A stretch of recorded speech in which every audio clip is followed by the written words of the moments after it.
বর্ণালী মাঝি আমার কাছে জানতে চেয়েছেন যে মূল্যবোধ বলতে আমরা কি বুঝি এবং বাচ্চাদেরকে আমরা কিভাবে মূল্যবোধের জ্ঞান শেখাতে পারি। মূল্যবোধ মূলত একটি মানবিক জ্ঞান। মূল্যবোধ বলতে আমরা সাধারণত বুঝি ভালো মন্দ, ঠিক ভুল বা বিভিন্ন আচার আচরণ, যেমন সততা, আদর্শ, ন্যায়পরায়ণতা, দায়িত্ববোধ সম্বন্ধে সমাজের মানুষের যে ধ্যান ধারণা, সেটাকেই মূলত মূল্যবোধ বলা হয়ে থাকে। মূল্যবোধ মানুষের ব্যক্তিত্ব, চরিত্র গঠনে এবং সমাজের শান্তি শৃঙ্খলা বজায় রাখতে সাহায্য করে।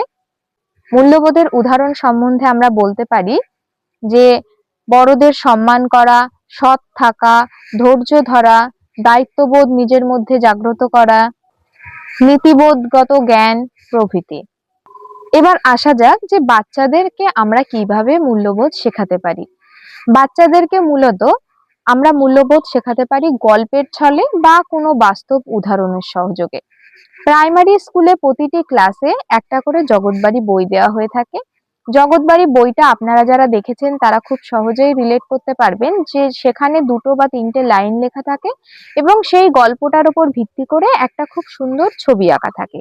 ওই ছবি আর ওই ছোট গল্পটার উপর ভিত্তি করে বাচ্চারা কিন্তু খুব সহজেই মূল্যবোধের জ্ঞান লাভ করতে পারে। তাছাড়া বাচ্চারা যদি কোনো ভালো কাজ করে তাহলে তাকে আরো বেশি বেশি করে উৎসাহিত করা, যাতে সে ভালো কাজটা আরো ভালো করে করতে পারে।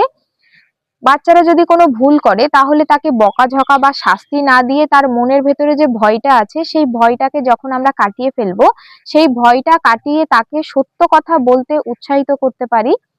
পশু পাখিদের যত্ন নেওয়া বা যে কোনো ধরনের বাস্তব উদাহরণ সহযোগে বিভিন্ন মানুষের বা পশু পাখিদের দুঃখ কষ্টকে অনুভব করতে শেখানো প্রভৃতির মাধ্যমেও কিন্তু আমরা খুব সহজেই বাচ্চাদেরকে মূল্যবোধ শেখাতে পারি।